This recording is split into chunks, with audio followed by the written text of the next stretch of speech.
right? So we're always unpacking black and white thinking, all or nothing thinking, and saying, how do you live in the middle? How do you live in the gray? And it causes anxiety and safety stuff for people where they're like, I don't want to. I want it to be predictable from a safety space.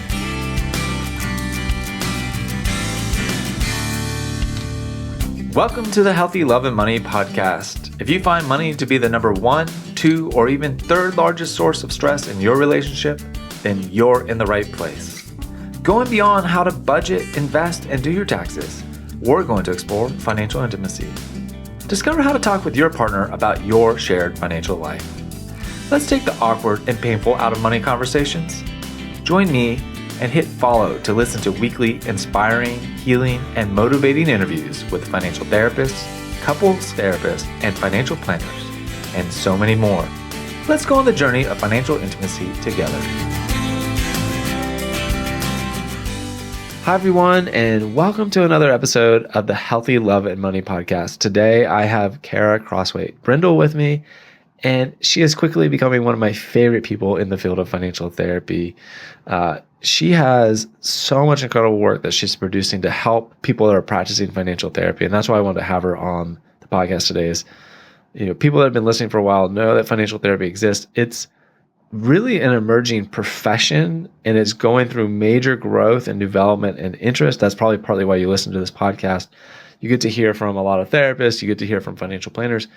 And there's a growing number of us financial therapists, and Khara is really embracing that identity and work. And so I want to have her on to talk about her journey into the work of financial therapy specifically, and then what she's seeing happen in people's lives as financial therapy unfolds for them. So Khara, with that very long-winded welcome. Thank you, Ed. I'm happy to be here. And this is going to be fun. 2 financial therapists nerding out on all the things. It's going to be great. What could go wrong there? So, Khara, one of my new favorite questions to ask guests leading out is, when you were a little girl, did you sit there pondering, about people's relationship with money? And, someday maybe I might be a financial therapist? No. I mean, even my students asked me this yesterday of did you know in grad school you wanted to be a financial therapist? And I was like, no, I didn't know what financial therapy existed until just a couple of years ago. So it's really funny that you're asking about childhood. And then I have students also asking about, 14 years ago in grad school being like, did you know this was a thing? No. And so, not at all. Right. And that's because I think it's 15 years ago, the organization, the Financial Therapy Association, was actually founded between a group of academics, researchers, professors, and financial planners and therapists that all kind of came together and said, I think that we each have something we need to offer the other. And so now we are, fast forward 15 years down the road, the Financial Therapy Association has grown into 400 plus members. There's over 100 certified financial therapists now. And there's people like yourself that are leading the edge of saying, okay, supervision of financial therapy is going to be really important on that next leading edge. And this is part of what provides ethical and competent care for people that are seeking help. In the field of therapy, therapists have to go through thousands of supervised hours. They have to present the clients they're working with. They have to be encouraged and supported, but also challenged in how they think and understand what's going on with folks. And so I share all this to say is, culturally, I think, Khara, we're also seeing this much larger general awareness that psychology really impacts the way we experience money. And so there's a lot of people that are wanting to do psychological based work around money. And that's I think a good thing in general, but there's some cautionary things as well built into that. Can you speak to that? Yeah, I mean, I think the more I lean into this identity, this specialty of financial therapy, the more I realize that emotions drive money decisions all day, every day. Yes. Right. So if we can normalize that for clients and listeners of this podcast, I know it's been quoted a couple times by a couple different people, but 90% emotions, 10% logic when it comes to money, that resonates deeply for a lot of us. So very emotional. Yeah. Do you think so? That's part of this mission is helping people recognize that money is far more than logical. And there's some that are going to be listening to this and be like, yeah, money's always been emotional. I've known that. You're not telling me anything I didn't already know. And then you have some people that are listening and like, what do you mean? It's just about the Yep. spreadsheets. It's just about the facts, ma'am. I can't imagine what you mean emotions are showing up in money in just about everything.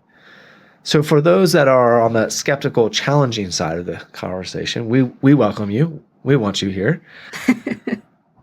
How can they start to connect with the reality that emotions are shaping and influencing some of their very, air quote, logical money decisions? Yeah, I mean, I think for so many of us, it's curiosity is what shows up so loudly in my head of like, can you get curious about the decision you just made? Can you be curious about what was happening before, like spending, for example, what's happening before spending, what's happening during spending, what's happening after spending when it comes to emotion and how that informs our behavior. So for folks who are very much rooted in spreadsheets and numbers and budgets, like I know that that feels safe. I am a type A individual. I can see why that feels safe.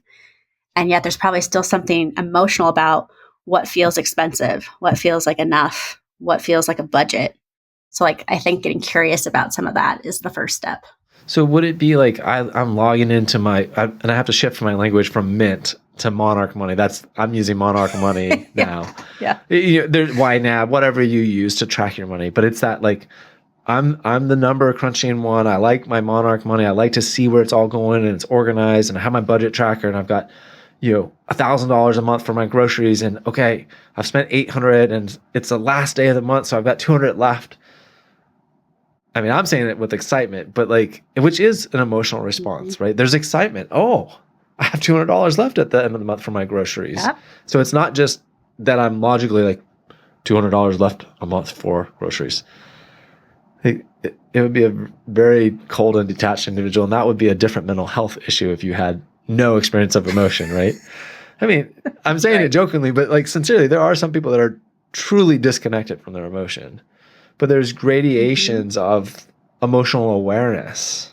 Alexithymia, right, is that unawareness, inability to recognize emotions connected with experiences. Mm-hmm. Yeah. So like you say, I have $200 extra with excitement. Someone else might be angry. I have $200 extra. I didn't budget this correctly, or I didn't get this. I didn't perform perfectly. I work with a lot of perfectionists. So like they could see that as like a deficit in their, predictability of I thought I had this number down pat and I don't. Oh, that just blows me up, because what you're highlighting in such a good way, and it blows me up in a good way, right? That is my response, because that's true for me. Like if I looked at my thing and I said, oh, I still have $200 left, I would feel excited. That's my story. That's my reaction. But what you're bringing to the table is like, Ed, same scenario. Someone else could look at them and be like really hard on themselves and disappointed and feeling like they didn't do something right. Yeah, that they like missed the mark. So I think about this a lot from the Enneagram, which if we want to nerd out about that, Sure. we can. But like I think of my ones, my fives, my threes, they're like on point. I have to have it together. I have to have this figured out. I cannot fail. Right. If I fail, now I have different emotions showing up, right? So if they have these like line items in a budget and they don't hit the mark, they exceed it or they're under either direction, there's dissatisfaction that shows up. There's criticism that shows up. Okay, so can we go down the Enneagram rabbit trail for a few minutes? And I would love to. Okay, and listeners, Khara, I'm only going here because I know she can handle it. I have a part of me, I have read the Enneagram books and some of the type stuff, and I don't know what it is, Khara, but I have a part of me that feels very critical towards it. And so listeners, please don't send me a nasty email.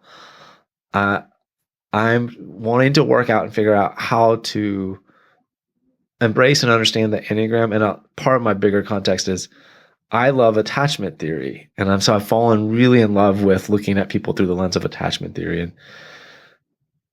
And I think this is going to unfold into a much larger conversation about how do we understand humans psychologically speaking. Okay. Thank you for letting me work this out already a little bit, right?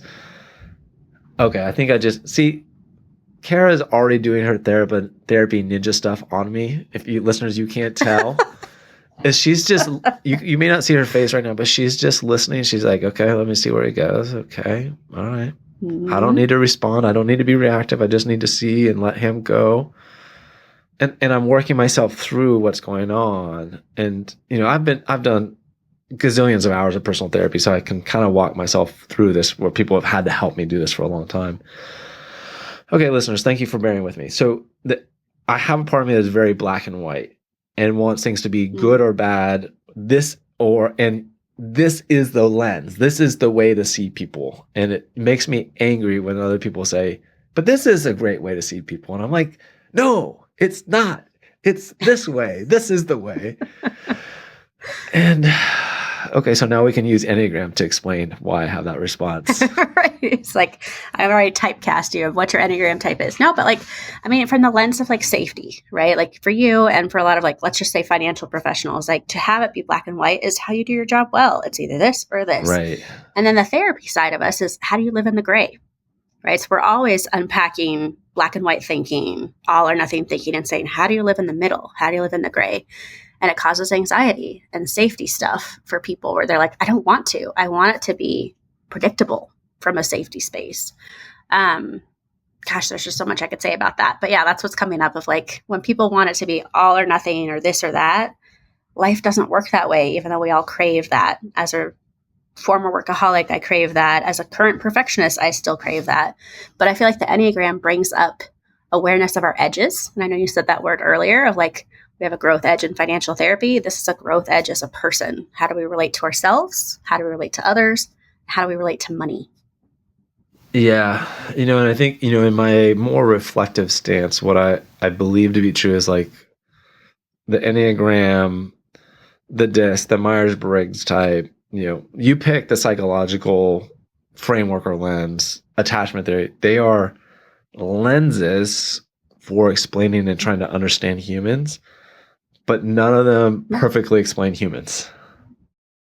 That's right. Right. Yeah. Like, I mean, even with the Enneagram, I tell people like, you can take or leave it. You can like take a deep dive and be like, this really resonates. You can be like, this is like a horoscope and I'm going to interpret what I want out of it. Right. Or like a Cosmo quiz. So I don't think it has to be like your livelihood, but it's supposed to lead to some introspection. That's how I use it in therapy and financial therapy is like, how does this inform your behaviors with money? How does this inform your behaviors in relationships? What expectations do you have of others and for yourself? And so it just creates another place of like language for people. I like that it's a tool that creates language and gives a way of explaining or understanding people, right? And that's, really psychology is about trying to understand people and make sense out of us as we're trying to make sense out of ourselves and others. An age-old human dilemma, mind us, right? This is not a new reality for us humans roaming the earth. We've been busy trying to figure ourselves out for a very long time. Okay, so listeners, thank you for bearing with me as I meander way off course here and thinking about all these things. But I think, I hope that some portion of the listeners really, allow that critic part, that question part, like, wait, but why is this true? Or why should I use this? Or why should I believe this? And, that because not all help is helpful. Got to figure out what's right for you. Yeah. So whether it's Myers-Briggs, Enneagram, a certain modality of therapy, like there's a reason we have such diversity because people are seeking something that I would assume resonates with their values, right? So that's a big part of financial therapy is like values-driven decisions, values-driven spending and saving. I think that's the root of everything. Yeah, I think that's true. I think, and financial therapy too, is that it's, I'm thinking some people have had a lens that this is the way to be helpful with people financially, and giving them the benefit of the doubt. It's like this is going to be helpful, but it actually created pain. Yeah. I think this is where our job as professionals is to allow people, again, to have curiosity about what's going to work for them. This is when I usually say there are thousands of books about money and self-help. There are thousands of apps people can use. Like if it was as easy as there's one right way and one wrong way, why do we have so many different options? So that really does tell me that people are seeking something that fits them more than I fit a mold or I fit a category or I fit this book. Khara, I knew this conversation was going to be rich, challenging, and provoking in the most generous sense of that term. And You're like, I didn't sign up for this today. I didn't, but I need it. And it's funny because I was mentioning before I hit record, and I'll say this is, listeners, this is my third podcast interview for today. Now you'll be hearing these at various times as they come out. But the joy of talking with each person is they each do bring their own lens, and that's partly why I love doing the interviews. But there's also sometimes this consilience, so this joining of like, there's themes, right? And one of the themes from today is that like, none of us grew up saying like, yes, I'm going to be an expert in helping people in their relationship with money. But what I think all three of the people I've interviewed today, and I'm going to ask you is, do we all have a personal relationship in history with money? I would say yes. I mean, this is why in financial therapy, we ask people to think back to their earliest memories of money, or to those financial flashpoints, as some of our colleagues call them. So like, I mean, money is a big part of our life. We can't avoid it. So even when I think of like people I work with, which are mostly mental health professionals and under earners, they're like, we're avoiding money. We're not talking about it, thinking about it, doing anything with it till they land in financial therapy as a safe space to do the work.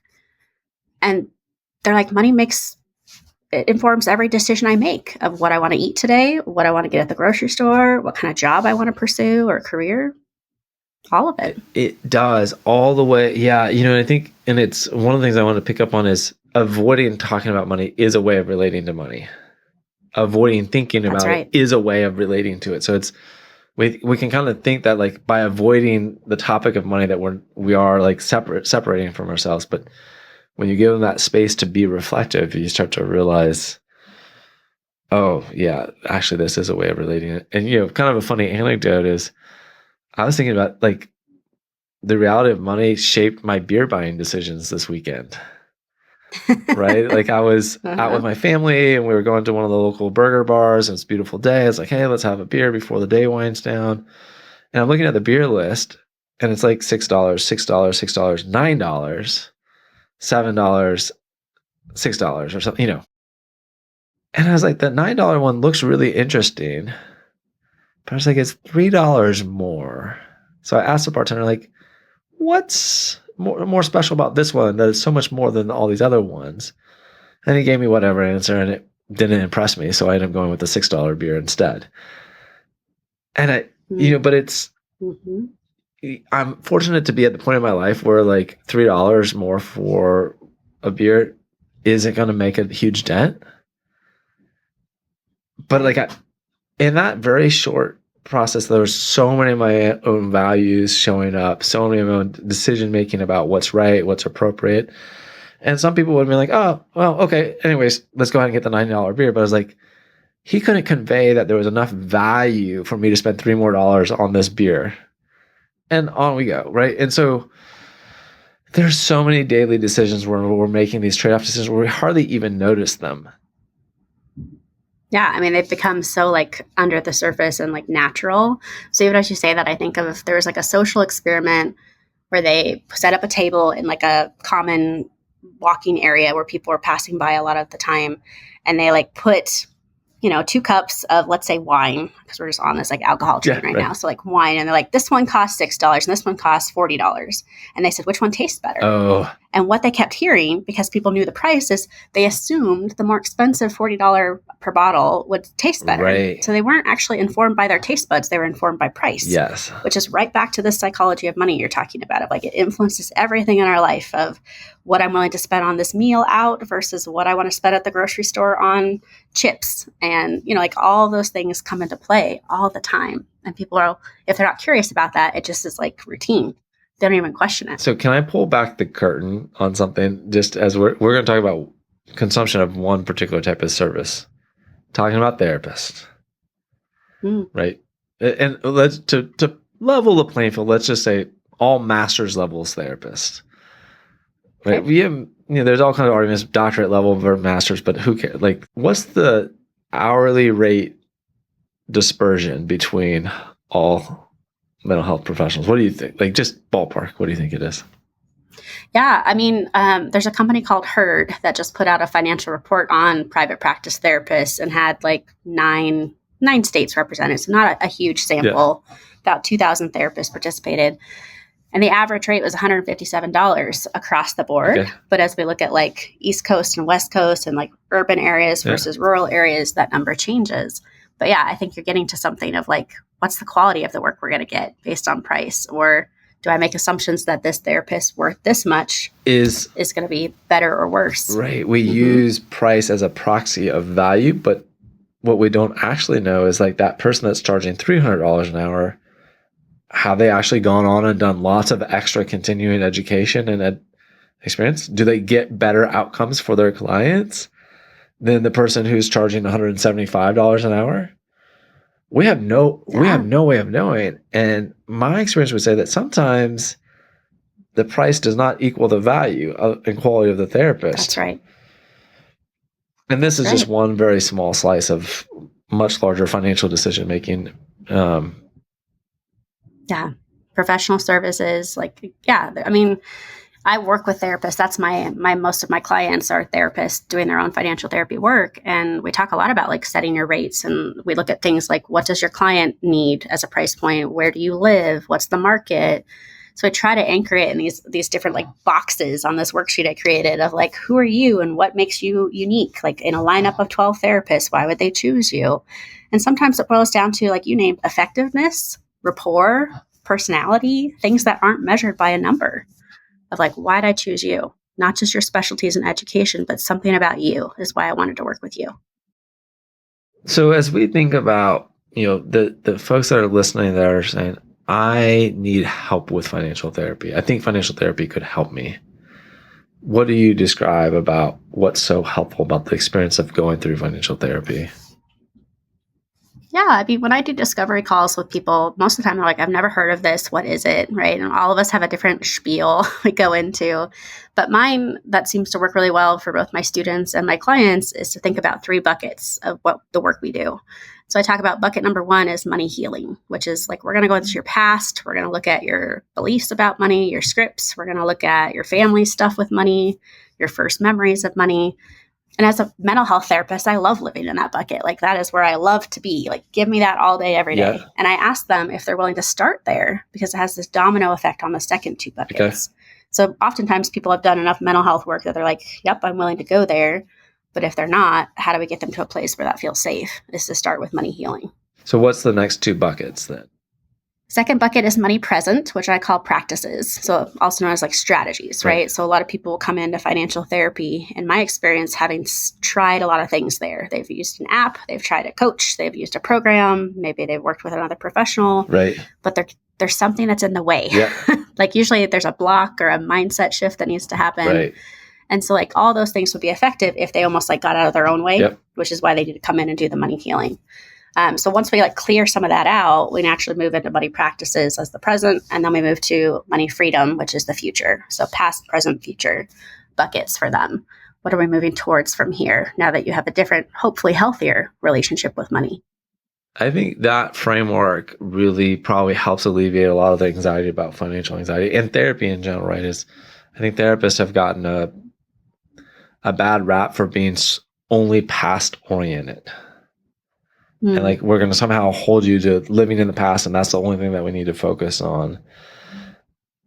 And, I think modern therapy is really about understanding, helping you work through the past, navigating and being comfortable with your present reality and what's going on.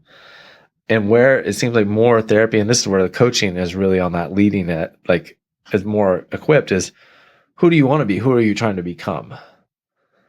Right, that future self. And I think therapists on the whole, that's not our super strength by and large. Some of us are more interested and capable in that way.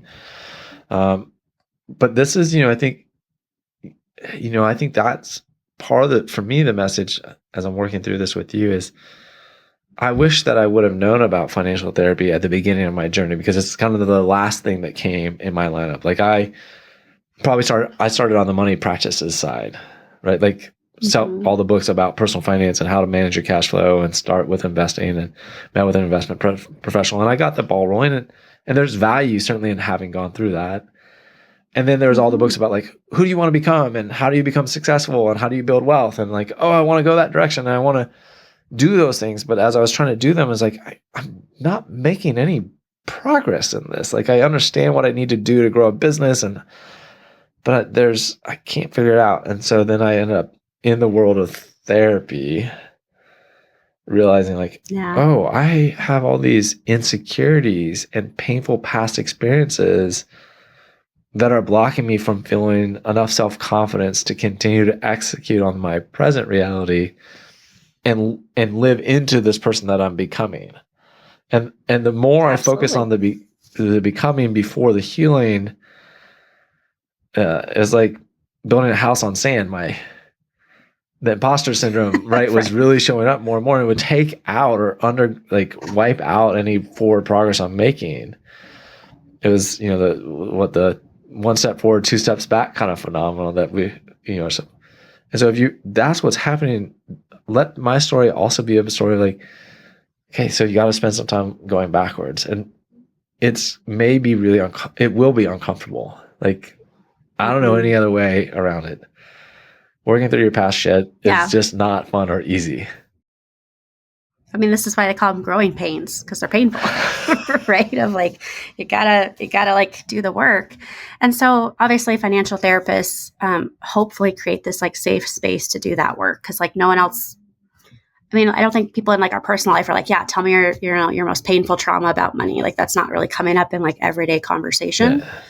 And so for the people I work with who mostly I identify as avoidant, this is like huge to sit in it, to actually like every week or every 2 weeks or every month go, I need to unpack or pull apart all of the things about my money story. And so if they truly can go there, I mean, like I said, I could live there all day long with clients because there's just so many layers we could peel back. But that's also where the most ahas come from to then inform those money practices you're talking about, of like, oh, this is me in my own way, or I have this negative thought about wealth. So of course I've been like trying really hard to spend it as quickly as possible because I can't have wealth. Wealth is bad. Like that kind of connection is just so powerful for the people I serve. Oh man, you had to open that can of worms, didn't you, Khara? I had to. I can't help myself. So can we talk about some of the themes that you hear from your folks about why wealth is bad? Well, my favorite right now is growing up with Disney movies. Oh. Have you heard this one? This is completely new to me. I'm all ears. Okay. So I work with a lot of people in their 30s and 40s. So if they are part of that Disney generation that has been raised on Disney movies, let me ask you this, Ed. Did you watch Disney movies or watch them with your kids? Yeah. Sure. Okay. So when you think about who had money in the typical Disney movie, who was the character who had money? Oh, yes. So this will date myself. There's a light bulb going off. Listeners, you can't see Ed's face. He's like, I get it. Yes. I mean, right. I mean, I went Cinderella first, but then I went, for me, even younger than Cinderella was Scrooge McDuck, was like that first, like and swimming in the piles of coins. Yeah. Yeah. So like, obviously not every Disney movie, and they've evolved up until now. Sure. But when you think about the 80s and the early 90s, a lot of the Disney movies, the people who had power had money, and the people in power were evil or corrupt. They were the evil king and queen. They were the witch. Cruella they were the person who was causing the plot to go forward, right? So when I talk to colleagues or clients about this, there's this light bulb that's like, oh man, not only did I have my own money beliefs, I had this messaging that like to have money is to be bad or evil or corrupt from movies. It's wild. This is actually really kind of opening up some big stuff for me. Because so listeners, just give me a moment. I'm just going to let that kind of move through my body. And this is mic drop right here. This is, and I'm going to walk listeners through this because this is what financial therapy is all about, right? And I'm trying to describe what's happening to me is, Khara, you put something in front of me. I asked you a question about, well, why is wealth bad? Like, why do people think it's bad? And it may not come out quite that clean in financial therapy, but people are basically asking that question, right? They're giving you clues that they think wealth has negative associations to it. And wealth does have negative associations to it. Let's not beat around the bush. But are all those associations warranted or merited? That's another question. Right. So, but as I'm sitting with this and I'm reflecting and opening up, what I feel is this kind of softening, melting away around through my core around what's going on, because part of the way that I've explained my own internalized wealth is bad is through the lens of like my religious teachings and my understandings of Christianity. That's right. And that's common that too. is true. But this is where taking the therapist lens in the cultural context and stretching it across, saying, okay, well, great. What did your religious tradition teach you about money? What did media, and here are the different types of media that you've been exposed to. And let's add another complicating layer.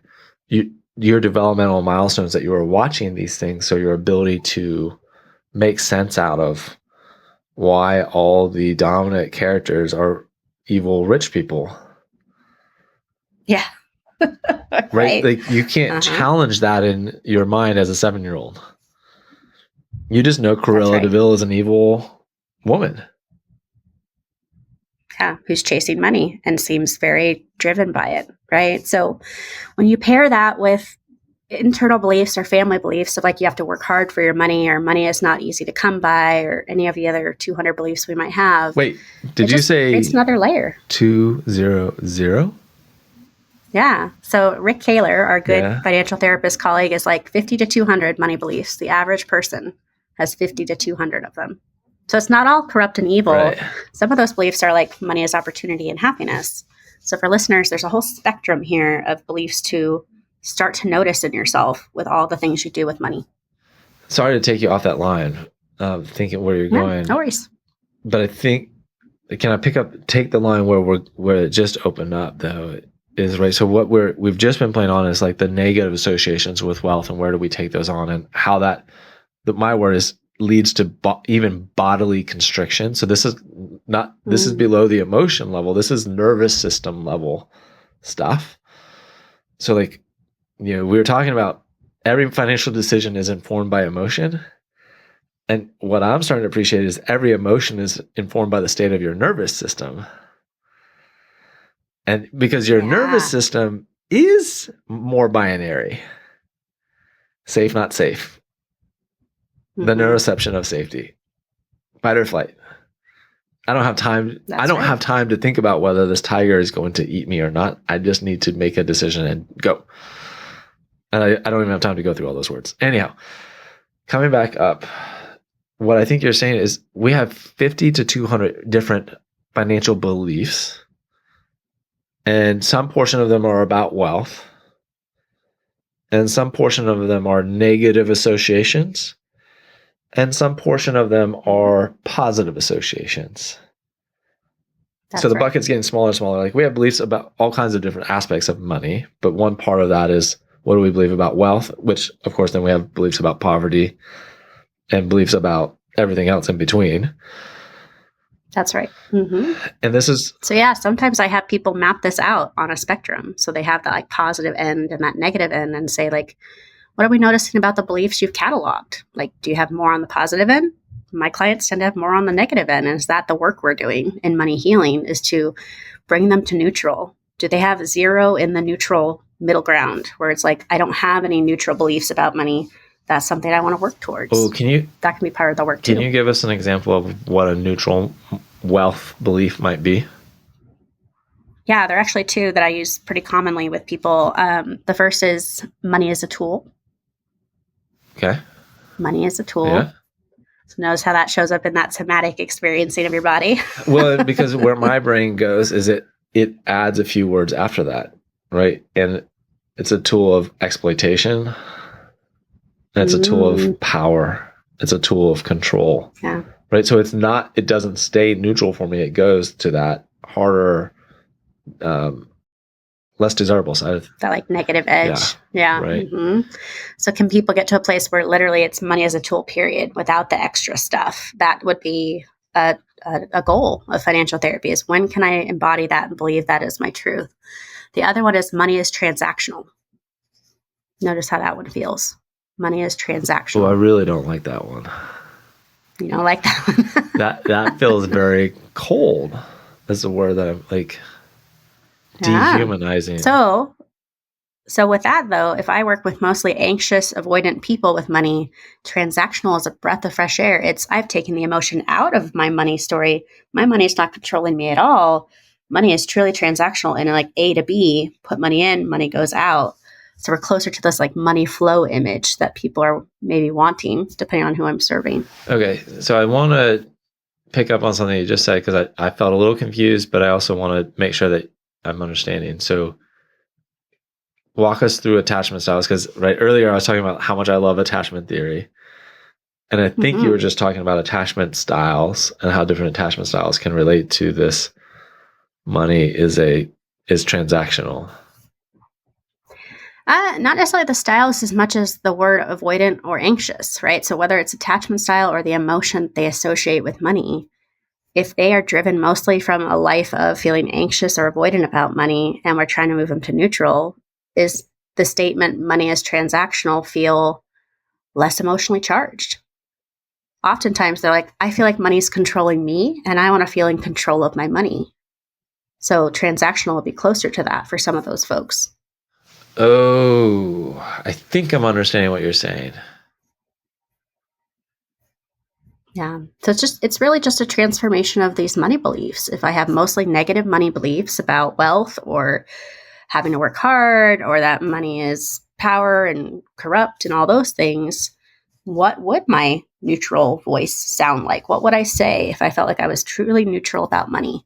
And so those are just two examples I give. But to your point, Ed, maybe there's something that's missing in that middle ground. Maybe there's a different phrase that comes to mind that you're like, this feels emotionally neutral.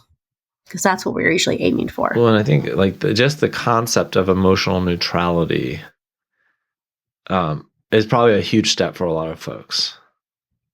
Yeah. Right? And emotional, it's a big growth edge.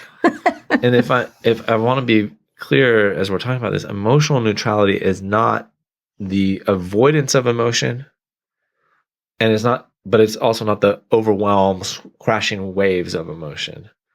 Right? That's Emotional right. neutrality is just like matter of fact. I feel like sometimes can be heard as like, yeah, I don't care about the emotions. It's just the number. But that's not really what we're saying either, is it?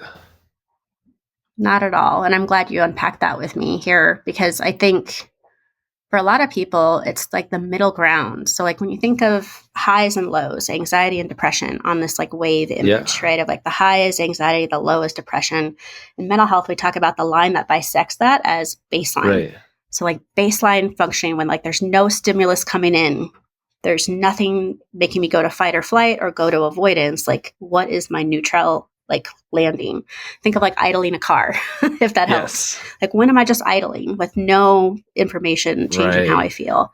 That is what some people are just trying to aim for as the beginning of their financial therapy journey is I'm always in a high or a low. I'm always in fight or flight or avoidance or anxiety. How do I just have a neutral baseline to know how I truly feel? So this might look like we're going to log into Monarch Money together today, financial therapy exercise. And I'm just going to invite you to just notice that we're logged in and we're looking at your money. And that's right. And you're probably going to notice a flood of different thoughts, feelings, decisions that you feel like need to be made. But what we're going to try to do is just observe what is. Before it's like mindfulness right there. Yeah. Man, I'm growing so much from this conversation, Khara. I can't imagine how people don't grow with you. Well, thank you. I appreciate that. Well, and so I do want to share this because I think this is also important for listeners to know is if you're interested in financial therapy, you want to be interested in what is that clinicians or professionals experience around doing their own money work. And have they been doing their own money work and how has that changed them? And I would make the case, and you're free to disagree with me, obviously, your choice to do what you want, but it's appropriate to ask someone, can you tell me a little bit about your experience with doing your own work around money? And this is not you trying to know every detail and all the details, but if they're not able to talk at least a little bit about the role that financial therapy has played in affecting their relationship with money, I would be a little weary. Yeah, I think that's understandable. I think that's a common question I get working with other therapists of like, have you done your own work? I'm a huge fan of doing our own work, just like you are. Right. Yeah, it's not an opportunity to like overly self-disclose, but it might be like, yeah, I've done my own work and that's why I'm so passionate about helping others. Or this is why I know my own edges and know how to ask the questions I'm asking because I did my own work. So it does inform how we show up in the room. And that, that for some that are deep into the therapy world, they might understand that sense of doing your own work. For those that are less familiar with the therapy world and therapy lingo, what do we mean when we say doing our own work? Yeah, I mean, I'm a huge fan of that word edge, right? So, like knowing our edges. Where do I show up well? What are my warning signs for not showing up well? How does my own bias inform what I say to a client in the room, right? So, my own beliefs about things like wealth and poverty, is that going to change what I do with the client? Am I going to present something that I feel like is in alignment with my values or hopefully more aligned with their values? So, there's a lot there. So, in very practical terms, right, like, I don't want to say this. My own values around wealth and how much is too much may shape like whether I'm saying to one client, hey, let's get you further up the wealth continuum because that would make me feel more comfortable. Or, like, you sure do have a lot of wealth. I wonder what that means. And then like, what would it look to be giving some away or to be more charitable? And like, is that, and do you get where I'm going? I mean, the word that comes to mind is like projection. Yes. Of like, are we projecting our own thoughts and beliefs on them versus like, what do they really want to work on? Yes. The example I tend to give is like, let's say we have someone who inherits $20 million. Right. That's a good chunk of money. As a financial therapist, can I recognize that to me, that feels like a big chunk of money? To them, does it? If they come in saying, I still feel like I don't have enough money, am I going to be judgmental? Am I going to be harsh? Am I going to be like, what are you talking about? You have $20 million. So like knowing our own edges is that of like, how do we stay neutral in the room when our own stuff informs our reactions of like $20 million is life-changing. What if the client says it's not, that they're still anxious? Right. So being mindful of that. Mindful of the word curiosity, like can we stay curious about what their experience is with this $20 million receiving, That's or right. if they grew up in a wealthy family but now they're living in a much more modest means and they feel despair or sadness about that. And and our own feelings about like, well, man, it must have been nice to be like raised in a wealthy family and now you're choosing to not be wealthy, because that shows up sometimes. Yeah. Right. And so like we humans evaluate what people are doing or not doing with their financial decisions all over the place.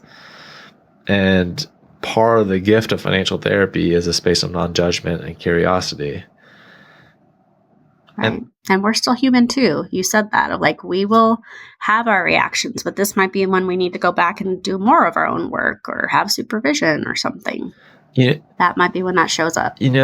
Another podcast interview that I did recently, I don't know where I missed this, Khara, but the concept of suspending judgment. Somehow I had taken like being non-judgmental. I was like, I have to live non-judgmentally my whole life in order to be an effective therapist. Yeah, you're getting listeners, you're getting an insight into just how extreme Ed can go in some of these teachings. Like I will take it all the way and then add a little bit just for safety. But really what we're doing as therapists is it's not that we don't have a judging mind or part of our brain. It's that we're consciously trying to be aware of when is that activated and how can we maybe hold that back to let space for the other person to work through whatever they're experiencing and to let it be about them. Mm-hmm. Beautifully said. Exactly. I mean, that takes energy to do that every time that we're with a client or they're across from us. It doesn't mean forever, your whole life, 24/7, that you have no judgment. In fact, sometimes I think it comes out as being more judgmental in our personal life because we're just kind of burnt out. That's a different conversation. No, but it is. I mean, I think that's part of that shadow side of being, I think about like people pleasers and you can kind of almost get a little holier than thou. It's like, I'm so much better than you. I don't live this judgmental life like everybody else is. Like, well, yeah, but there's the judgment in the non-judgment. Right. So, yeah, so I think the formula is staying curious because, like, notice that, right? Like, notice when that comes up. If I'm trying to be non-judgmental or I am being judgmental, nobody's perfect. Damn it. Just kidding. So, Garrett, you have a workbook that you've created. Can you highlight some of what's in that workbook and how people can get a copy of that? Yeah, so the workbook was for folks that maybe in like podcasts like this, or like I'm thinking about financial therapy, but I'm not quite ready, or I'm curious, but I'm not ready to go all in, especially when they hear about this money healing bucket, right? So in the workbook, it's 6 of my favorite exercises that I would walk a client through potentially in the work that we would do together.